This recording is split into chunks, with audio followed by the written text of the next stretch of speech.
الحمدللہ وحدہ لا شریک لہ والصلاة والسلام علی من لا نبی بعد۔ پارہ نمبر 24 سورہ زمر چل رہی تھی۔ اللہ تعالیٰ نے پارہ نمبر 24 کے شروع میں یہ بات سمجھائی کہ دیکھیں، ایک وہ شخص ہے جو اللہ پہ جھوٹ بولتا ہے، ایک وہ ہے جو سچ بولتا ہے۔ بھلا یہ سچ بولنے والے اور جھوٹ بولنے والے کیسے برابر ہو سکتے ہیں؟ سچائی کا اہتمام کرنا چاہیے۔ پھر اللہ تعالیٰ نے اپنی رحمت اور توبہ کا ذکر کر کے جو فساق ہیں، اللہ کی نافرمانی کرنے والے ہیں، ان کو ترغیب دی اور اپنی رحمت بتائی ہے۔ یا عبادی الذین اسرفوا علی انفسہم لا تقنطوا من رحمت اللہ۔ کوئی شخص بھی اللہ کی رحمت سے نا امید نہ ہو، اللہ کی رحمت سے مایوس نہ ہو۔ اللہ کی رحمت بہت وسیع ہے، تمہارے آنے میں دیر ہے، اللہ کے معاف کرنے میں دیر نہیں ہوتی۔ اپنی رحمت کی وسعت کو بیان کیا ہے، توبہ کی ترغیب دی ہے۔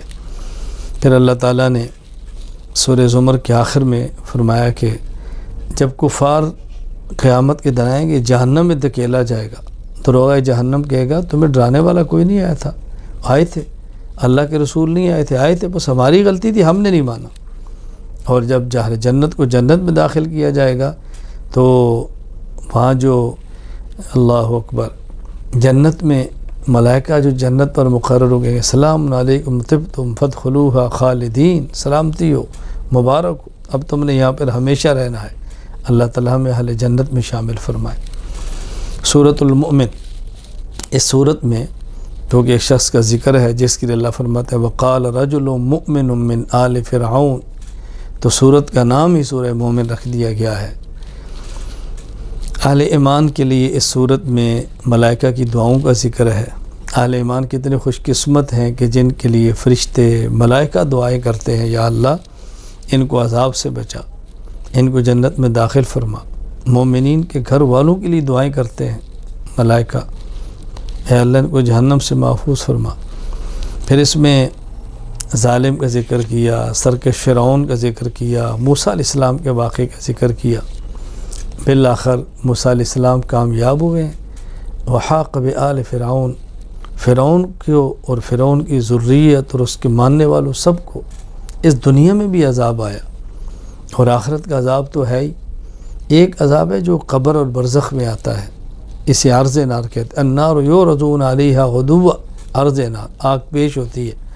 اور ایک ہے قیامت کے بعد، اس میں جو جہنم کا عذاب کو اس کے دخول نار کہتے ہیں۔ وَيَوْمَ تَقُومُ السَّاعَةُ أَدْخِلُوا آلَ فِرْعَوْنَ، تو فرعونیوں کے عذاب کا ذکر فرمایا ہے۔ موسیٰ علیہ السلام اور ماننے والوں کے نجات کا ذکر فرمایا۔ پھر یہاں اللہ تعالیٰ نے وعدہ کیا ہے کہ ہم اپنے نبیوں کی، ان پر ایمان لانے والوں کی مدد اور نصرت کرتے ہیں۔ مدد اور نصرت کا معنی صرف یہ نہیں ہے کہ میدان جنگ میں غالب ہوتے ہیں، حق کا بول بالا ہوتا ہے۔ اگر یہ میدان جنگ میں نہ بھی غالب ہوں تو اللہ ان کا انتقام لیتے ہیں اور کفر کو تباہ کرتے ہیں اور ظالم کو ظلم کی سزا دیتے ہیں۔ تو اللہ تعالیٰ بہرحال اپنے نبیوں کی، رسولوں کی اور اپنے متبعین کی مدد فرماتے ہیں، اللہ کا وعدہ ہے۔ اللہ تعالیٰ نے پھر یہاں سورت کے آخر میں بات سمجھائی ہے کہ دیکھو ایک بات یاد رکھ لو، اللہ تعالیٰ کی سنت ہے، یہ ہمیشہ سے حق غالب آتا ہے، باطل ختم ہوتا ہے، کفر کو کفر کی سزا ملتی ہے، ایمان والوں کو اللہ ایمان کی بنیاد پہ نجات دیتے ہیں۔ یہ اللہ کا قانون ہے جو ہمیشہ رہنا ہے۔ سورہ حامیم سجدہ، سورت کا آغاز حامیم سے ہے۔ یہ حروف مقطعات ہیں، مقطعاتن کی جمع ہے، قطعن سے ہے جس کا معنی کاٹنا۔ حامیم الگ الگ پڑھا جاتا ہے، اس لیے ان کو حروف مقطعات کہتے ہیں۔ اور اس میں جو کہ سجدہ بھی ہے، اس لیے سورت کا نام ہی حامیم سجدہ ہے۔ اللہ تعالیٰ نے اپنے پیغمبر سے فرمایا ہے کہ آپ اپنا تعارف کرائیں، آپ اپنی بات سمجھائیں کہ میں تم سے مطالبے نہیں کرتا، میں ایک بشر ہوں، انسان ہوں، تمہیں سمجھانے کے لیے آیا ہوں۔ نبی بشروں میں سے ایک بشر ہوتا ہے، انسانوں میں سے انسان ہوتا ہے، لیکن باکمال انسان ہوتا ہے، بشر اکمل ہوتا ہے، انسان کامل ہوتا ہے۔ اللہ تعالیٰ اس کو نبوت کا تاج پہنا کر لوگوں کی طرف بھیجتے ہیں۔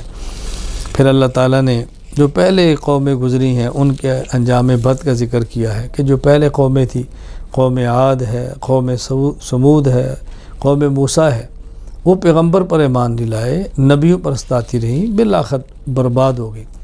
اور اگر تم ایسے کرو گے تو تم بھی ہلاک اور برباد ہوگے۔ تمہارے ساتھ بھی یہ معاملہ ہوگا۔ تو یوں اللہ تعالیٰ نے سورت میں یہ بات سمجھائی ہے۔ ہمیں بھی چاہیے کہ ہم حق والوں کا ساتھ دیں اور اہل باطل سے دور رہیں۔ پھر اللہ کریم نے اس بات کا اہتمام فرمایا ہے آخر میں کہ مومنین کا ذکر فرمایا۔ فرمایا اہل ایمان کی شان ہے کہ وہ جب ربنا اللہ کہتے ہیں تو ڈٹ جاتے ہیں، مصائب اور مشکلات کو دیکھ کر حق کو چھوڑتے نہیں ہیں، حق کا ساتھ دیتے ہیں۔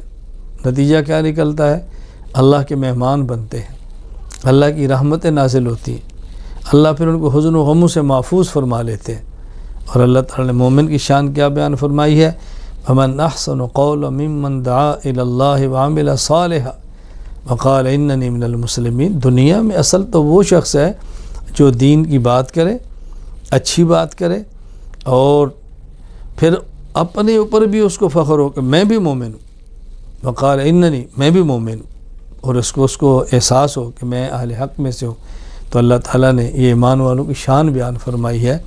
اللہ تعالیٰ ہمیں بھی دین پر جمنے کی توفیق عطا فرمائے، استقامت عطا فرمائے۔ استقامت کا ایک مفہوم کیا ہے کہ مصائب کے باوجود بھی ڈٹے رہیں، اور استقامت کا ایک مفہوم کیا ہے؟ ہر حال میں دین کے اوپر رہیں، خوشی ہو غمی ہو، ہر حال کے اوپر دین کے اوپر رہیں۔ اللہ تعالیٰ عافیت کے ساتھ استقامت عطا فرمائے اور دین کی خدمت کرنے کی ہم سب کو توفیق عطا فرمائے۔ وآخر دعوانا ان الحمد للہ رب العالمین۔